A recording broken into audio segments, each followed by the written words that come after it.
आइए हम आज की चर्चा स्टार्ट करते हैं। इसके पहले हम लोगों ने जो भी पढ़ा वो हम लोगों ने पढ़ा था कि भारत में जो भारतीय राष्ट्रीय आंदोलन हुए, उन भारतीय राष्ट्रीय आंदोलनों में कुछ गतिविधियां ऐसी चल रही थी जिनको हम क्रांतिकारी गतिविधियों के नाम से जानते हैं। यहाँ पर हमने लिख रखा है क्रांतिकारी गतिविधियां या क्रांतिकारी क्रियाकलाप, ठीक है ना। इसके पहले हमने बहुत सारे घटनाओं पर चर्चा किया जो कि क्रांतिकारी गतिविधियों में अपनी सहभागिता जताती थी। जैसे कि हमने पढ़ा कि बंगाल में क्रांतिकारी गतिविधियां, महाराष्ट्र में क्रांतिकारी गतिविधियां, गुजरात में क्रांतिकारी गतिविधियां, मद्रास में क्रांतिकारी गतिविधियां, पंजाब में क्रांतिकारी गतिविधियां, इन सभी क्रांतिकारी गतिविधियों को हम लोग पढ़ते हुए आए। तो आज की वीडियो में हम पढ़ रहे हैं कि भारत में जो राष्ट्रीय आंदोलन हुए और उस आंदोलन में जो क्रांतिकारी कुछ गतिविधियां रही या क्रांतिकारी क्रियाकलाप रहा, तो उसमें एक क्रम आता है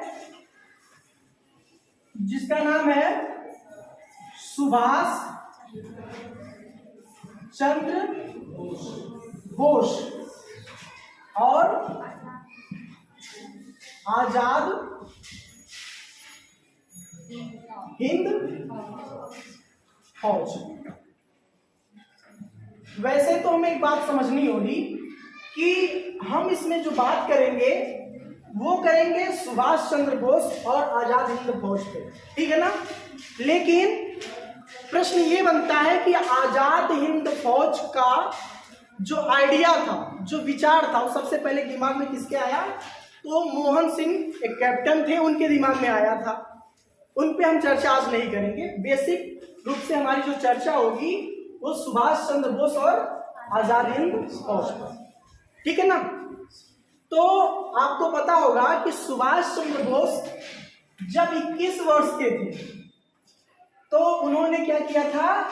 ICS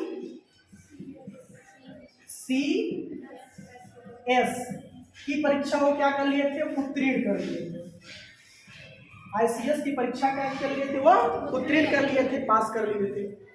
अब ये प्रश्न बनता है कि क्या परीक्षा उत्तीर्ण करने के बाद वह ब्रिटिश गवर्नमेंट में सरकारी सेवा दिए थे? नहीं दिए थे। उन्होंने बस ICS की परीक्षा उत्तीर्ण की और ब्रिटिश गवर्नमेंट में सेवा देने से उन्होंने क्या कर दिया था? इनकार कर दिया था। समझ रहे हैं ना। और वह महात्मा गांधी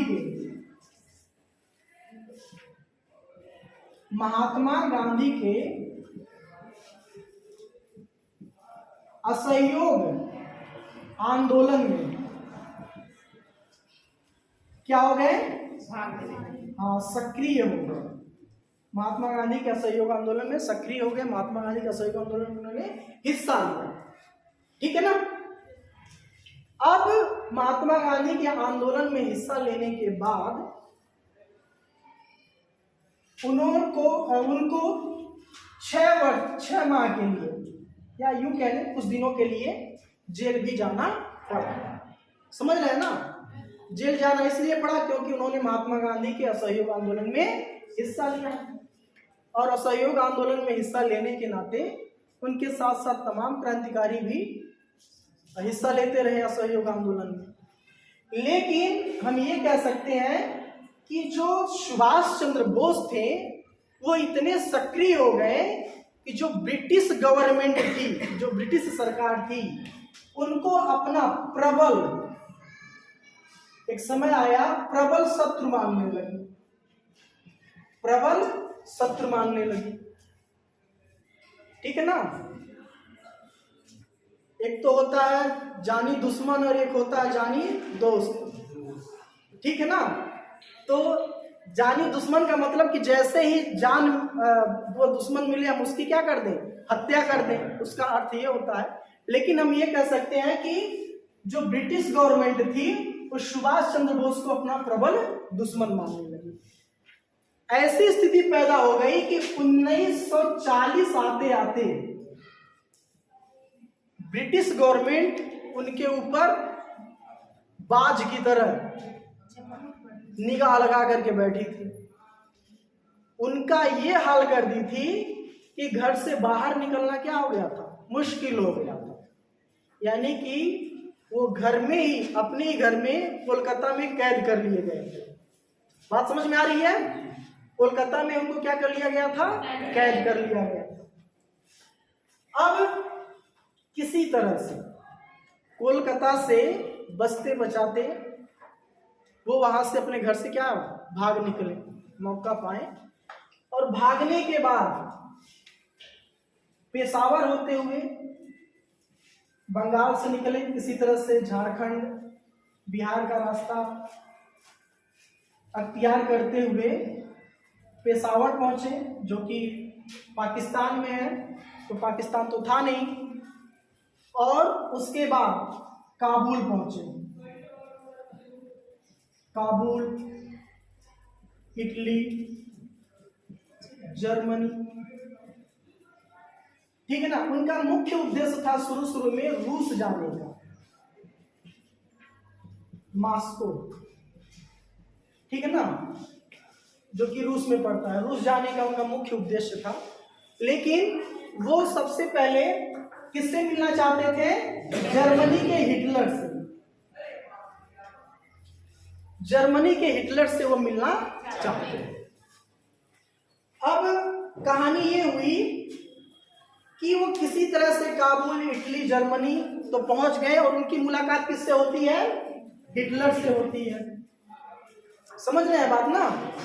वो पहुंचते हैं जर्मनी, हिटलर से मुलाकात करते हैं, और हिटलर जो था, एक बात ध्यान दीजिएगा कि जब वो कोलकाता से भागे 1940 में, तो ये दौर कुछ ऐसे महत्वपूर्ण घटना को दर्शाता है जो आप जवाब देंगे। ये कौन सा समय था, बहुत बढ़िया, सेकेंड वर्ल्ड वॉर का समय था।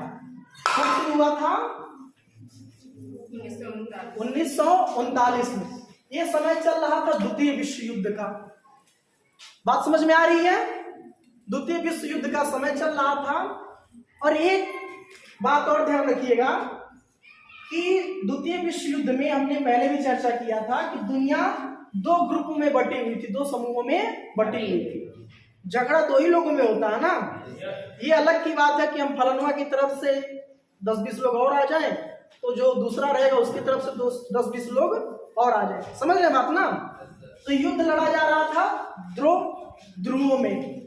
एक तरफ था मित्र राष्ट्र, जानते ही होंगे, और एक तरफ था ध्रुवीय राष्ट्र। मित्र राष्ट्र और ध्रुवीय राष्ट्र।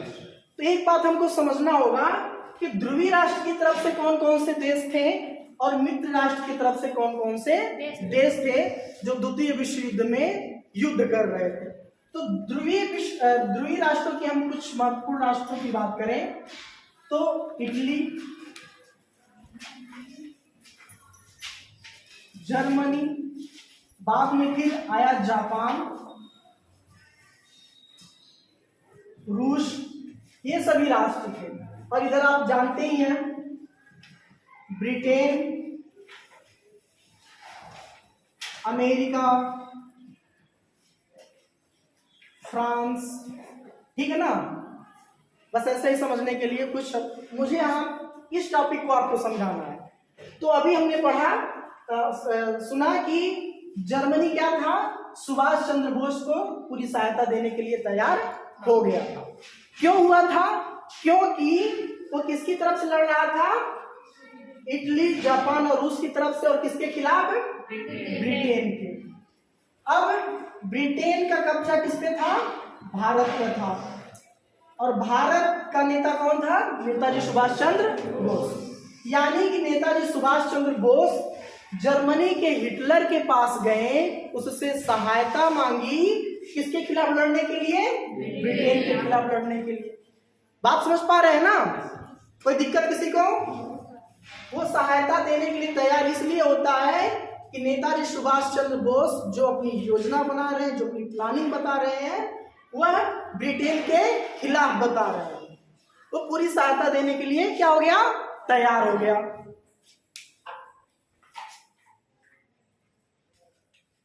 अब कहानी ये आती है यहाँ पर, घटना ये घटती है उसी समय जापान में एक नाम सुने होंगे आप लोग, क्रांतिकारी थे जिनका नाम था रास बिहारी बोस। जापान में जापानी बनकर रह रहे थे। समझ में आ रही है बात ना? जापान में अपना वेश बदल करके जापानी बन करके रह रहे थे। अब जब जापान भी ध्रुवीय राष्ट्रों की तरफ से दूसरे विश्व युद्ध में शामिल हो गया, क्योंकि दोस्त का दोस्त क्या होता है? दोस्त होता है। तो जर्मनी चूंकि सुभाष चंद्र बोस से तालमेल बैठा चुका था, हिटलर से बातचीत हो चुकी थी और जर्मनी का साथ देने के लिए जापान भी आ गया था।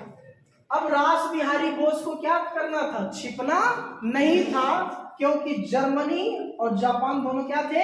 साथ में हो गए थे और उसका सहयोग मध्यस्थता कौन कर रहे थे? सुभाष चंद्र बोस।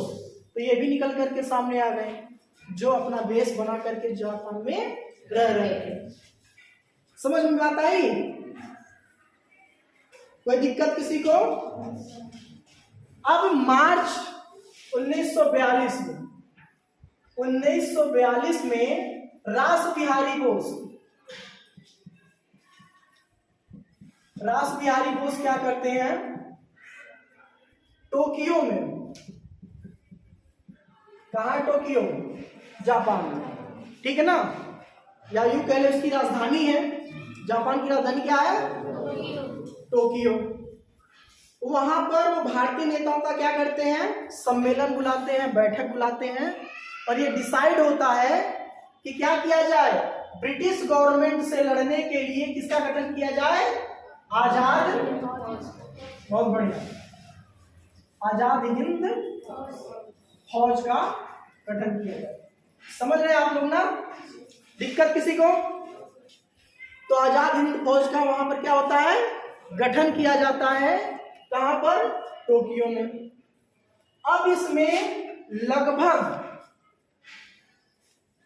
50,000 ब्रिटिश भारतीय सैनिक,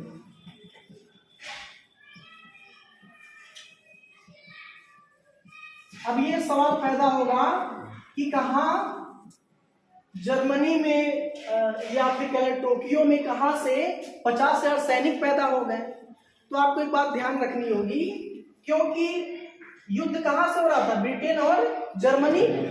अगर हम इस हिसाब से समझना चाहें तो जो ब्रिटेन की तरफ से लड़ने वाले भारतीय सैनिक थे, भारतीय नौजवान थे, युद्ध में जर्मनी ने क्या किया था? उन लोगों को बंधक बनाया था, उन लोगों को कैदी बना लिया था।